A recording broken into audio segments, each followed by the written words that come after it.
하루의 타임라인을 정리해봅니다. 마치 다이어트를 처음 시작한 사람들한테 트레이너들이 일단 지금 당신이 먹고 있는 것을 적어보세요 라고 하는 것처럼요. 그러니까 넌 문제아야 라고 땅땅땅 이렇게 낙인을 찍는 게 아니라, 문제는 이럴 때 옳은 행동이 무엇인지 우리는 이미 너무 잘 안다는 거예요. 그래서 빠른 답을 내리거든요. 여러분 안녕하세요, 만입니다. 벌써 이번 주 주말로 1월도 다 끝이 나가는데요. 올 한 해 처음에 세웠던 그림 계획 잘 실천하고 계신가요? 이 질문에 그렇다라고 하실 분들도 계시겠지만, 계획만큼 성실하게 이행하지 못했다라고 자책을 하는 분들도 있을 거예요.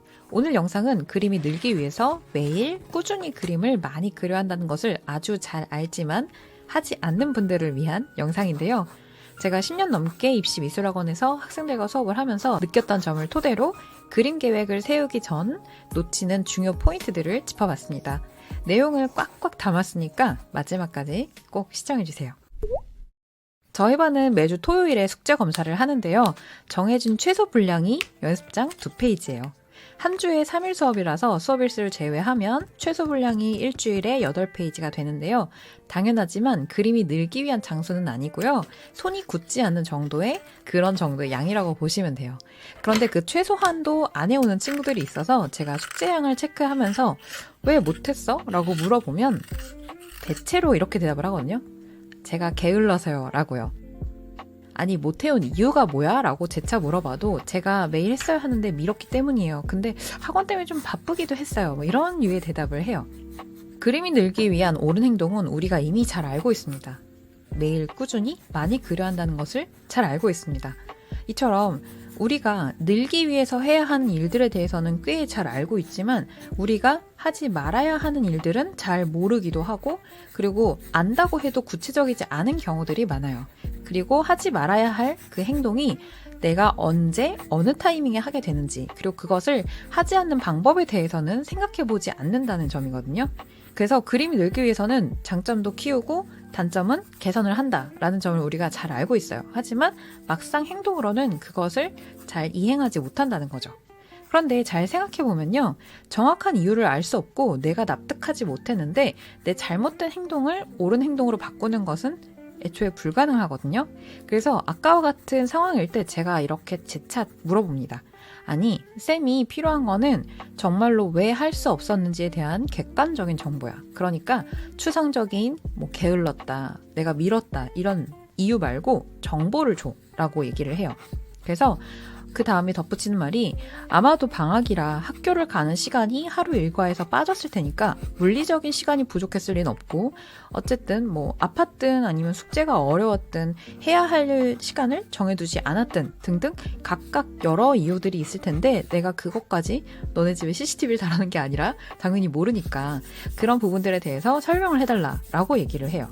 그러면 이렇게 얘기를 한번 쭉 거치고 나면 한 주의 시간을 되돌려서 하루의 타임라인을 정리해봅니다. 마치 다이어트를 처음 시작한 사람들한테 트레이너들이 일단 지금 당신이 먹고 있는 것을 적어보세요 라고 하는 것처럼요. 그게 내가 의식하지 못한 것도 끄집어내서 적게 하기 위함이거든요. 그래서 나는 왜 먹는 게 별로 없는데 살이 찌지? 라고 해서 노트를 쫙 펴보면 아침부터 저녁까지 중간중간 계속 소소하게 과자 작은 봉지 하나, 초콜릿, 미니 초콜릿 하나, 이런 식으로 본인이 잊고 있던 의식 속에 저 멀리 묻어두었던 것들이 노트 위에 적으면서 떠오르는 것처럼요. 그래서 올해 목표를 세웠는데 그 목표량을 한 달 동안 채우지 못했던 분들은 꼭 한번 지금 말씀드리는 부분을 적어보세요. 일단 아무 연습장에도 괜찮고요. 노트를 펴면 기상시간 그리고 취침시간을 적어요. 그 적고 나면 그 다음에 하루에 중요했던 하루의 일정을 적습니다. 학생으로 예를 들면 1시부터 5시까지는 공부학원이 있어요. 그러면 그걸 적고, 그런 다음에는 1시간 단위로 쪼개서 기상부터 취침까지의 모든 시간에 내가 무엇을 했는지 적으라고 해요.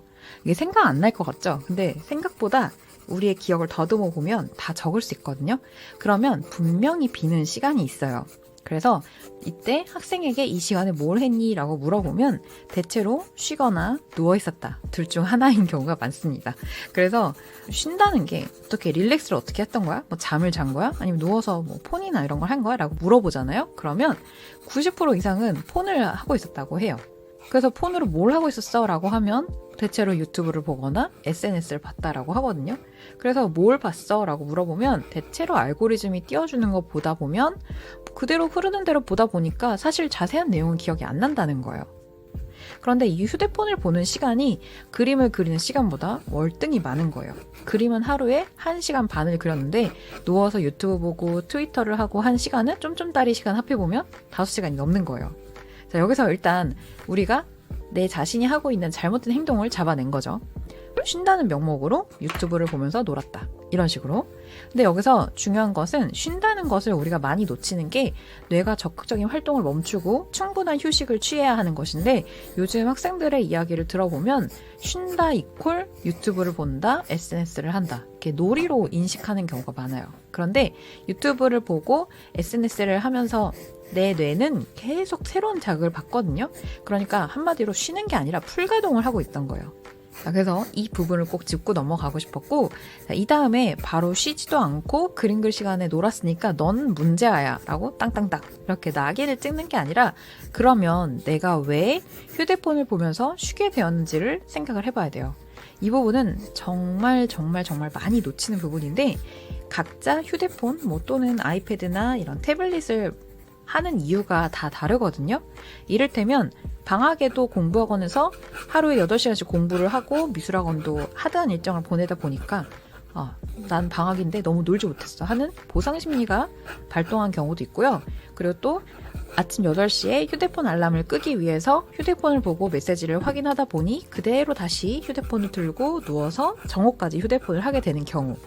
그리고 또 아주 친한 친구가 이거 정말 재밌으니까 꼭 봐봐 하면서 영드를 추천을 해준 거예요. 그래서 그 친구랑 처음에 의도는 대화를 하기 위해서 넷플릭스를 보다 보니까 그 작품이 좋아서 그 작가의 다른 작품들을 찾는다든지 이제 이런 식으로 이유는 정말 천차만별이거든요. 문제는 이럴 때 옳은 행동이 무엇인지 우리는 이미 너무 잘 안다는 거예요. 그래서 빠른 답을 내리거든요. 넌 잘못했어. 앞으로 하루에 3시간씩 그림을 그리도록 해. 라고요. 그런데 아까 학생 이야기로 다시 넘어가 보잖아요. 이렇게 한 주의 스케줄을 파헤친 다음에 제가 다시 물어봐요. 너의 스케줄을 이렇게 시각화해서 보니까 어때? 라고요. 그러면 열심히 해야겠다는 생각이 듭니다. 라는 이야기를 정말 많이 합니다. 그래서 제가 그럼 어떻게 열심히 할 건데? 라고 물어보면 학생 대부분 열심히 합니다. 이런 식으로 굉장히 뭉뚱그려서 추상적인 이야기를 해요. 그런데 정말 자신이 적은 스케줄을 보고 충격을 받은 친구들은 처음에 말문이 막혔다가 막 주절주절 얘기를 해요. 쌤 제가 생각해보니까 아침에 휴대폰을 알람을 보려고 이렇게 휴대폰을 보다 보니까 자꾸 보는 것 같거든요. 그러니까 제 생각에는 알람 시계를 아날로그로 바꾸는 게 일단 좋을 것 같고 그리고 저는 좀 보는 사람이 있으면 좀 열심히 하는 게 있거든요. 혼자 집에서 하기보다는 카페를 가든지 하면 좋을 것 같고 아니면 제가 그림 그린 걸 찍어서 친구한테 보내거나 그런 식으로 하는 건 어떨까요? 막 이런 식으로. 그런데 이런 게 안 떠올랐다? 그러면 지금 딱히 사실은 그렇게 위기감이 없는 거예요. 딱히 바꿀 생각이 없는 거죠. 근데 이럴 때 해야 될 게 그러면 왜 하기 싫은가를 진지하게 생각을 해봐야 돼요. 우리가 옳은 행동인 것을 안다고 다 하나요? 아니죠. 내가 납득을 했거나 하고 싶은 일을 합니다. 그러니까 옳은 행동을 나한테 강요하기 이전에 나를 설득할 만한 이유가 있어야 돼요. 자, 그럼 여기서 3번째 단계인데 질문을 던져보는 거예요. 예를테면 지금 당장에 나는 유튜브를 보는 게 너무 즐겁고 더 좋겠지만 1년 뒤에 나도 그림을 그리는 것보다 유튜브를 보는 나를 더 좋아할까? 이런 식으로. 그래서 억지로 좋고 옳은 선택을 하는 것이 아니라 정말로 진지하게 스스로에게 물어보는 거예요. 그래서 만약에 제가 앞서 설명드렸던 질문이 너무 옳은 답밖에 떠오르지 않는다. 그러면 질문을 또 바꿔보세요. 이를테면 내 주변에서 지금의 나처럼 고1 때는 딩가딩가 놀다가 고3 때 정신을 차리고 열심히 준비해서 원하는 상위권 대학을 간 사람이 있는지, 그렇다면 그 사람은 고1 때 실력이 어느 정도였나? 나 정도랑 비슷한가? 아니면 고1 때 그 사람은 얼마나 안 그렸나? 하루에 2페이지? 혹은 1페이지? 이런 식으로. 그리고 그 사람은 고3 때 얼마나 그렸나? 이런 식으로 질문을 던지고 실제로 존재하는 데이터를 모으는 거예요. 그리고 혼자 판단하기보다는 이 데이터를 가지고 주변 친한 친구나 선생님과 이야기를 해보는 거죠. 그래서 그렇게 질문을 계속 스스로한테 던져보면서 나를 충분히 설득할 수 있어야 되거든요. 그래서 그렇게 충분히 설득이 되면 선생님이나 주변이든 뭐 어떤 자극도 필요 없고 동기부여도 딱히 필요가 없어요. 왜냐면 충분히 질문을 던져보면 이대로가 안 된다라는 답이든 지금은 좀 놀더라도 여름부터는 최소 하루에 뭐 10페이지 정도는 그려야겠다라든지 내 안에 나만의 어떤 답이 나올 거고, 그리고 내 스스로 설득이 되었기 때문에 생각에 맞는 계획을 세우고 실천을 하면 됩니다. 그래서 오늘 영상에서는 이렇게 많이들 놓치는 부분들, 포인트를 이렇게 설명을 좀 드려봤어요. 왜냐면 제가 수업을 하다 보면 많이 느끼는 게 어떤 게 옳은 행동인지는 알지만 그것을 하지 못하는 이 간극 사이에서 굉장히 많은 스트레스를 받거든요. 근데 그 스트레스를 받는 이유가 나를 일단 설득하기 이전에 맞는 답, 옳은 답을 너는 해야 돼 라고 억지로 끌고 가다 보니까 그게 설득되지 못한 상태에서는 계속 반발심이 생기는 거예요. 그러다 보니까 설득이 다 되지 못한 내가 계속 발목을 잡는 거죠. 그래서 그 발목을 잡힐 일이 없게 내가 나를 먼저 설득을 하는 것. 이게 정말 정말 중요합니다. 그래서 제가 이 과정을 저는 저희 반 아들은 이렇게 저와 이제 얘기를 하면서 혼내기도 하고 또 알려주기도 하고 또 어떨 때는 위로도 해주면서 혼자서 대화하는 것들을 저랑 같이 할 수 있게끔 이렇게 하는데 꽤 효과가 좋다고 느껴요. 그래서 이 부분들을 여러분은 제가 직접 해드릴 수는 없지만 각자 스스로 충분히 질문을 던져보고 답을 내려볼 수 있거든요. 그래서 이 모든 과정들을 한번 생각을 해보시고 이 내용들이 좀 와닿는다 하신다면 꼭 한번 오늘 말씀드렸던 스케줄 적어보는 것부터 한번 해보시고 왜? 라는 질문을 계속 던져보는 거. 그거를 해서 여러분이 올 한 해 그림 계획 세웠던 것들을 차근차근 잘 실행해 나가실 수 있었으면 좋겠습니다. 자, 다음 주 영상에서는 오늘 이렇게 설명드렸던 것 다음 스텝, 바로 지킬 수밖에 없는 그림 계획을 세우는 방법에 대해서 이야기를 해볼게요. 오늘 영상이 도움이 되셨다면 구독과 좋아요 그리고 알람 설정 눌러주시고요. 그럼 우린 또 다음 주 영상에서 만날게요. 안녕!